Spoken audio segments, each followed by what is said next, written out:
सभी को नमस्कार। मैं Rakesh Singh, relationship and parenting coach. हम बात करते हैं पेरेंटिंग की। सबसे पहले पेरेंटिंग में आपको समझने की आवश्यकता है कि पेरेंटिंग होता क्या है। इसमें सबसे बड़ी चीज़ें होती है कि बच्चे जिद करते हैं, बातें नहीं सुनते हैं, मोबाइल देखने का शौक़ रखते हैं या चुपचाप कोने में बैठे रहते हैं। किसी किसी का बच्चा ऐसा होता है कि वो बोलना कम पसंद करता है। रिलेशनशिप में क्या होता है कि कम्युनिकेशन गैप होता है, एप्रिसिएशन की कमी होती है, जहाँ पे आप एक दूसरे को एप्रिसिएट करना पसंद नहीं करते हो और छोटी छोटी बातों पे लड़ाई होती है, जो कि नहीं होना चाहिए। तो सबसे पहले हम रीडिंग समझ लेते हैं कि पेरेंटिंग में क्या हमें करना है और क्या नहीं करना है। आपको मैं बताना चाहूँगा कि आप जब भी घर पे प्रवेश करिए तो आप एज ए टीचर घर में प्रवेश मत करिए बच्चों के सामने। कभी उनको समय दीजिए। आप डेली बेसिस पे रूटीन बना लीजिए कि 20 मिनट हम बिना मोबाइल के, बिना कुछ सजेशन के बच्चे को सुनेंगे। क्या कर रहा है, कैसे कर रहा है, क्यों कर रहा है, उसको समझने का प्रयास करेंगे।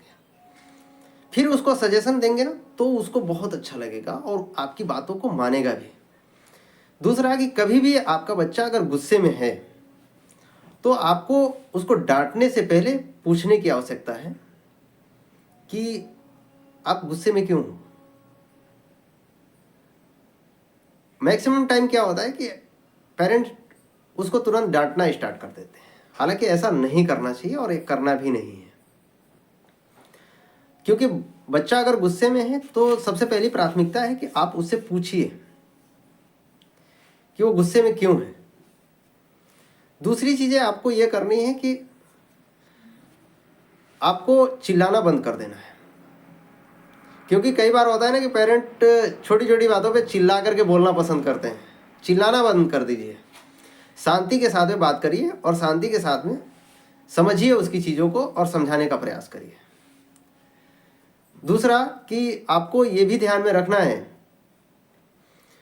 कि बच्चा जब भी आपसे मोबाइल के लिए जिद करे या किसी बात के लिए जिद करे तो उस सिचुएशन को कैसे हैंडल करना है, आपको ये भी समझने की आवश्यकता है। क्योंकि उस समय बहुत से पेरेंट्स क्या करते हैं, उसको डांट देते हैं। नहीं, ये आप गलत कर रहे हो सर। आपको ये समझने की ज़रूरत है कि बच्चा मोबाइल के लिए जिद किया क्यों।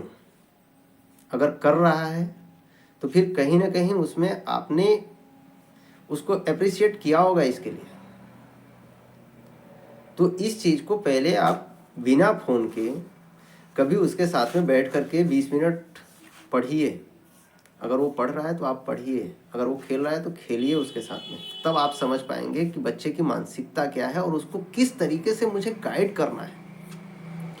गाइडेंस और डिसिप्लिन में भी आपको अंतर समझने की आवश्यकता है। गाइडेंस का मतलब ये नहीं है कि उसको आप डांटना, फटकारना, चिल्लाना स्टार्ट कर दीजिए। ये कुछ नहीं करना है आपको।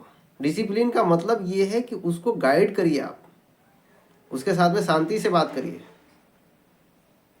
ये नहीं कि चिल्ला करके आपने उसको डांट करके चुप करा दिया, बस हो गया।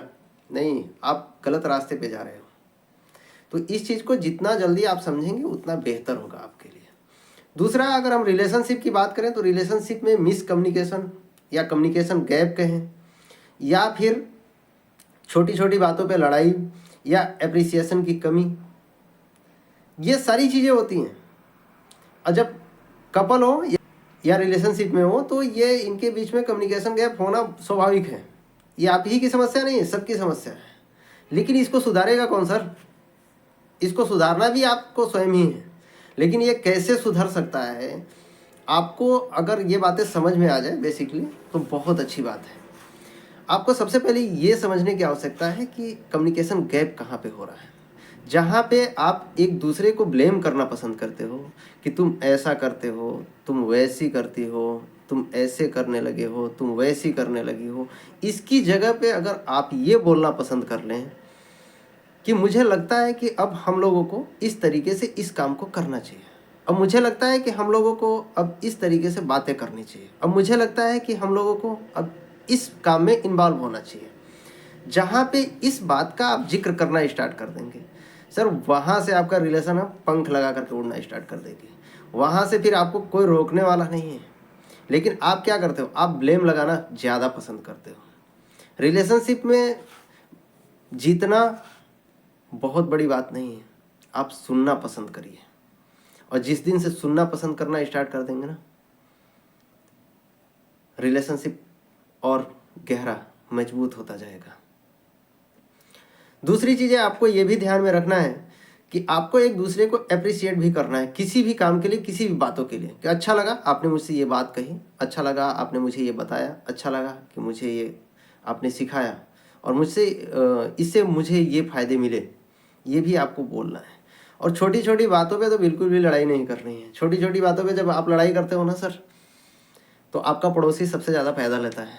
उसको बहुत अच्छा लगता है कि चलो ठीक है, पड़ोस के घर में तो झगड़ा हुआ, मेरे घर में नहीं हो रहा है, तो इसको कौन सुधारेगा। आप स्वयं विचार करिए कि दो लोगों के बीच में होने वाले संवाद का तीसरा लुत्फ उठा रहा है, ये आपको अच्छा लगता है क्या? नहीं ना। ये दोनों लोगों को समझने की आवश्यकता है। गोल्डन रूल क्या कहता है कि तुलना करना बंद कर दीजिए। चाहे बच्चा हो या पार्टनर, किसी से तुलना करने की आवश्यकता नहीं है। बच्चा अगर आपका है तो वो अपने हिसाब से ही ग्रो करेगा, आपके कहने और गाइडेंस करने से नहीं। कि आप उसको डांट करके उसको गाइडेंस कर रहे हो, ये गलत तरीका है। पार्टनर है तो पार्टनर की भी तुलना करना बंद कर दीजिए। वो आपका पार्टनर है, उसको आप ही को समझाना है और उसे आप ही गाइड कर सकते हो, और कोई नहीं। ये अपेक्षा करना बंद कर दीजिए कि कोई तीसरा आकर के उसको गाइड करेगा। दूसरा रूल ये कहता है कि आप चिल्लाना बंद कर दीजिए। आपको चिल्लाने की आवश्यकता नहीं है। उस बात को नॉर्मली भी कहा जा सकता है, एक दूसरे से समझा जा सकता है, चाहे वो बच्चा हो या पार्टनर हो। इमोशनली सेफ्टी क्रिएट करें आप, जहाँ पे खुल करके बातें की जा सके, डर का माहौल ना हो, चाहे बच्चा हो या पार्टनर हो। आपको ये जान करके हैरानी होगी कि ये छोटी छोटी परिवर्तन आपके जीवन में वो पंख लगाएगी जिसकी आपने कभी कल्पना तक नहीं करी होगी।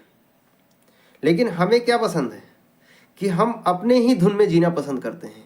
इस चीज़ को थोड़ा सा परिवर्तन करके देखिए, बहुत अच्छा लगेगा आपको। यहाँ तक वीडियो देखने के लिए आप सभी का धन्यवाद। वीडियो को लाइक करिए और फॉलो करिए, जिससे और भी लोगों की मदद हो सके। बहुत बहुत धन्यवाद।